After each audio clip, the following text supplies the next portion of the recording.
2026 বিশ্বকাপে ভলান্টিয়ার হিসেবে বাংলাদেশ থেকে সুযোগ মিলেছে 3 জনের। ফিফায় সারা বিশ্বের প্রায় 1 মিলিয়ন আবেদন থেকে শর্ট লিস্টে জায়গা হয়েছে 65,000-এর।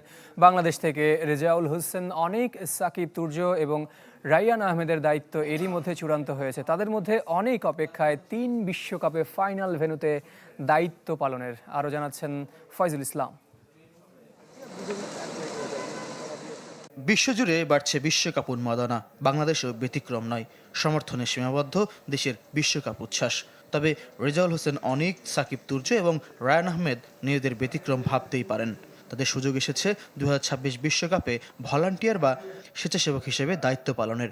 যুক্তরাষ্ট্রের 3 শহরে বিশ্বকাপ ব্যবস্থাপনায় সঙ্গী হবেন তারা। বাংলাদেশ থেকে ফিফায় আরও আবেদনকারী থাকলেও তাদের 3 জনের দায়িত্ব নির্দিষ্ট হয়েছে। ফিফা থেকে চিঠিও পেয়েছেন। এটা করার পর এটা আসলে একটা খুব লং প্রসেস।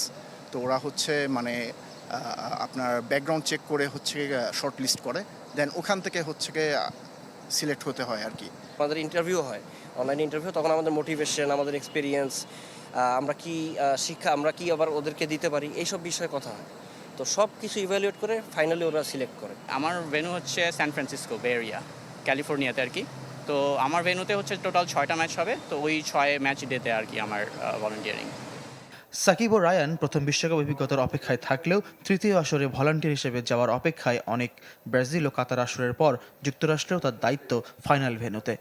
এইটা গর্ব করে বলা যায় যে ওয়ার্ল্ড কাপে বাংলাদেশের পতাকা নিয়ে আমরা ভলান্টিয়াররা যারা, আর ওই সময় আমি বাংলাদেশকে পরিচয় করিয়েছি, চিনিয়েছি যে বাংলাদেশ, এবং শুধু তাই না, বাংলাদেশের ইতিহাসও বলেছি। একজন ফুটবল প্রেমী হিসাবে এরকম সুযোগ পাওয়াটা আমার কাছে অনেক বড়, আর যদি যেতে পারি খুবই এক্সাইটেড আমি এটা নিয়ে। আর ব্র্যান্ড প্রোটেকশন ভলান্টিয়ার আমি। তো আমার কাজ হচ্ছে ওখানকার যেই স্টেডিয়ামে যখন হচ্ছে যে খেলা চলে, যেদিন ম্যাচ ডে, তো ওই দিন যেটা হয় যে অনেক ব্র্যান্ডস, অনেক কোম্পানিজ যারা হচ্ছে যে স্পন্সর না, ওরা ফ্রি গিফট দিচ্ছে যেগুলো হচ্ছে যে ওদের দেওয়া উচিত না, ওরা হচ্ছে যে অ্যালাউড না।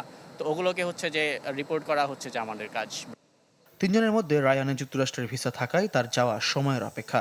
অনিক এবং সাকিবকে থাকতে হচ্ছে স্বাগতিক দেশের ভিসা নীতির অপেক্ষায়। ফয়জুল ইসলাম, চ্যানেল 24, ঢাকা।